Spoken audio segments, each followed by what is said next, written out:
तो स्वागत है आप सभी का तौर राजपूत मोटिवेशन में। तो यहाँ पर अगर हम देखेंगे लगातार निफ्टी 50 की अगर हम बात करें या बैंक निफ्टी की तो गिरता ही जा रहा है मार्केट। यहाँ पर आप देखोगे नीचे जा ही रहा है, कहीं ना कहीं अगर आप देखोगे सपोर्ट रेजिस्टेंस कुछ काम नहीं कर रहा है।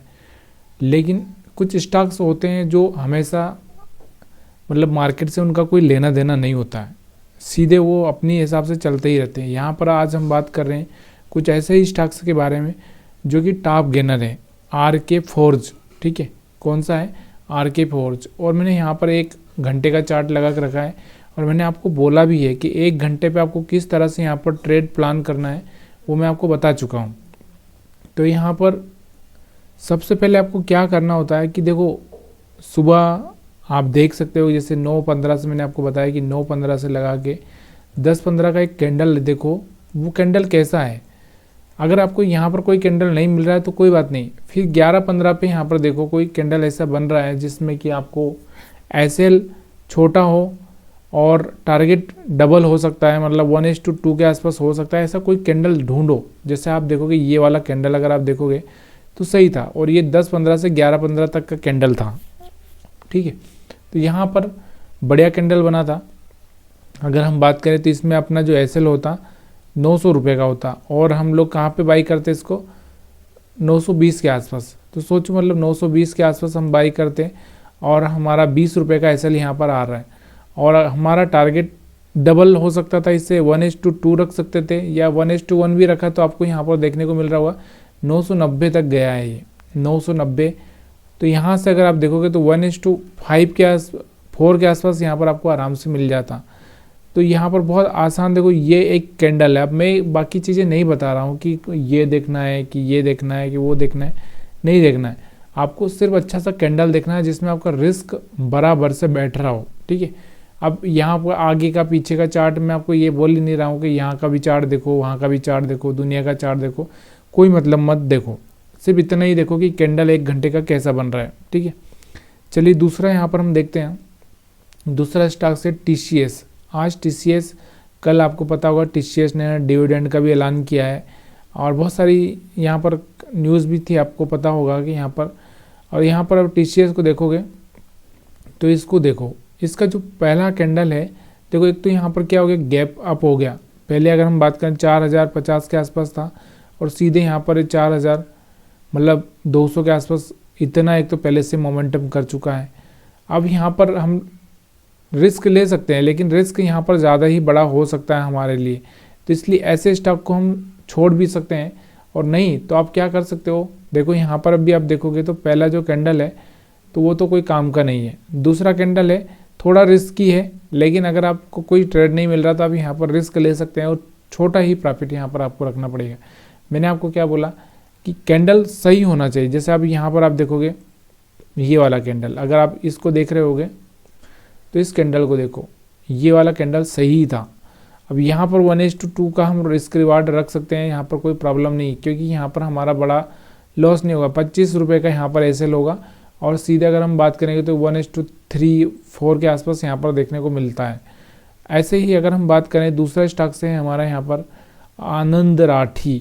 आनंद राठी को अगर हम देखेंगे तो आनंद राठी को आप देखो कि इसका भी 1 घंटे का चार्ट अगर आप देखोगे आज का, तो पहला कैंडल इसका कोई खास नहीं था, लेकिन दूसरा कैंडल थोड़ा ठीक था। मतलब एक तो ऊपर से भी वीक थी और नीचे से भी वीक थी, तो हम थोड़ा ठीक बोल सकते हैं, बल्कि एकदम ठीक नहीं बोल सकते। तो यहाँ पर 1:1 का ही टारगेट यहाँ पर आपको देखने को मिल रहा होगा, ये वाला।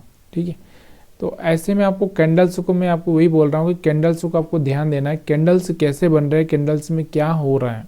ठीक है, इसके अलावा हम बात करते हैं LTI माइंट्री। या यहाँ पर आप देखोगे तो इसका भी चार्ट अगर आप देखोगे तो यहाँ पर इसका भी कैंडल थोड़ा सा रिस्की था, लेकिन देखो आईटी सेक्टर, हमारा रुपया कमज़ोर हो रहा है लेकिन सबसे ज़्यादा बेनिफिट इसका किसको मिल रहा है, आईटी सेक्टर को। तो यहाँ पर आप देखो, एक तो यहाँ से मोमेंटम, फिर रिट्रेसमेंट, फिर यहाँ पर मोमेंटम, तो ये भी आप देख सकते हो। तो यहाँ पर सबसे ज़्यादा रुपया कमज़ोर हो रहा है तो आईटी, क्योंकि आईटी आपको पता है कि आईटी ज़्यादातर यूएस में चलता है। हमारा जो भी कंपनियां हैं तो उनका यहाँ पर डॉलर बढ़ेगा तो उनका जो रेवेन्यू है मतलब एक तरह से वो बढ़ेगा ही बढ़ेगा, पैसा भी बढ़ेगा, उनका प्रॉफिट भी बढ़ेगा। तो यहाँ पर इसके चक्कर में यहाँ पर ये फोकस में चल रहे हैं। और इसके बाद हम बात करते हैं टेक महिंद्रा। तो सेम चीज़ें यहाँ पर भी टेक महिंद्रा में भी होती हुई देखने को मिल रही है। लेकिन टेक महिंद्रा में एक चीज़ आप देखो, ये वाला जो कैंडल बना था इसने यहाँ पर मोमेंटम समझाया था कि कल इसमें मोमेंटम आ सकता है, फिर एक रिट्रेसमेंट आया और फिर लास्ट में एक कैंडल बना था। इसके बाद में यहाँ पर इसके ऊपर बाई और यहाँ पर नीचे साइड में एसएल। तो यहाँ पर सुबह थोड़ा सा डाउन साइड आया था लेकिन फिर से ऊपर जाता हुआ दिखा, लेकिन इसमें एक रिस्क था। अब यहाँ पर रिस्क कितना देखो, कितना आ गया 1640 और यहाँ पर ये हाई है इसका 1700 के आसपास का। सोचिए यहाँ पर बड़ा रिस्क हो सकता है। तो ऐसे कैंडल्स में आपको रिस्क लेना नहीं है, रिस्क वहीं पर लेना है जहाँ पर आपको सही से समझ में आ रहा हो। अब इसके अलावा हम बात करते हैं यहाँ पर और भी बहुत सारे स्टॉक्स तो थे जो कि यहाँ पर मोमेंटम दिखाए, लेकिन हम लोगों ने सिर्फ उन्हीं स्टॉक्स का एनालिसिस किया है जो यहाँ पर एक अच्छा सा मोमेंटम दिखाए हैं। अगर मैं बात करूँ और भी यहाँ पर बहुत सारे एचसीएल टेक है, यूएनओ मिंडा, विप्रो, इन्फोसिस, सारे के सारे यहाँ पर वही स्टॉक्स है जो अच्छा मोमेंटम दिखाए हैं। ठीक है, तो कल केमिकल वाले चले थे, आज थोड़ा आईटी वाले चले हैं। और भी अगर हम बात करें यहाँ पर तो ऐसे बहुत सारे स्टॉक्स आपको देखने को मिल जाएंगे जिनके बारे में आप चाहे तो यहाँ पर देख सकते हैं। अब यहाँ पर मैं और भी कोई स्टॉक्स यहाँ पर देखने को मिलेगा तो मैं आपको बताता हूँ। तो यहाँ पर ऐसा कोई स्टॉक्स जो कि यहाँ पर बड़ा मोमेंटम दिया हो, तो फिलहाल में अगर हम बात करें तो यहाँ पर जो अच्छा मोमेंटम दिया हो उस स्टॉक को मैं दिखाता हूँ आपको कि इसके अलावा भी यहाँ पर कुछ स्टॉक्स थे जो कि मोमेंटम दिए हैं। तो यहाँ पे RK फोर्ज मैंने आपको बता ही दिया है, आनंद राठी भी मैंने आपको बता दिया है।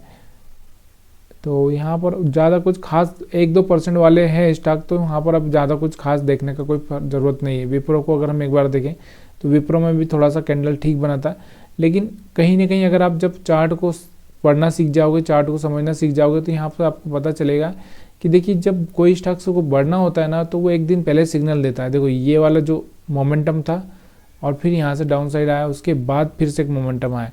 सेम यहाँ पर अगर आप देखोगे ये मोमेंटम था, उसके बाद थोड़ा डाउन साइड आया और फिर ये मोमेंटम आया। मतलब इसने इस कंडीशन में लो ब्रेक नहीं किया, इस कंडीशन में भी लो ब्रेक नहीं किया। ठीक है, तो यहाँ पर आपको देखने को मिल रहा होगा ये सब चीज़ें। तो सेम चीज़ें यहाँ पर थोड़ा सा आप कैंडल को देखना बहुत ज़रूरी है। मैं आपको क्या बता रहा हूँ कि देखो यहाँ पर कैंडल्स को देखना बहुत ज़रूरी है। अगर आप नॉर्मली किसी का भी चार्ट देखोगे तो यहाँ पर आप देखो कैंडल्स, यहाँ पर बहुत बढ़िया कैंडल बनी थी, इसके बाद यहाँ पर बढ़िया सा मोमेंटम आपको देखने को मिला। यहाँ पर कैंडल थी, इसके बाद इसका लो ब्रेक नहीं हुआ। तो जब कैंडल अच्छी बनती है ना तो यहाँ पर कहीं ना कहीं एक अच्छा सा मोमेंटम देखने को आपको मिल सकता है। उस चीज़ को आपको थोड़ा सा देखना है। यहाँ पर आप देखोगे सेम चीज़ यहाँ पर भी आपको दिख रहा होगा कि बहुत बढ़िया कैंडल थी, उसके बाद क्या मोमेंटम आया हुआ है। तो ये चीज़ें समझ में आ रही होगी शायद। वीडियो देखने के लिए आप सभी का बहुत बहुत धन्यवाद।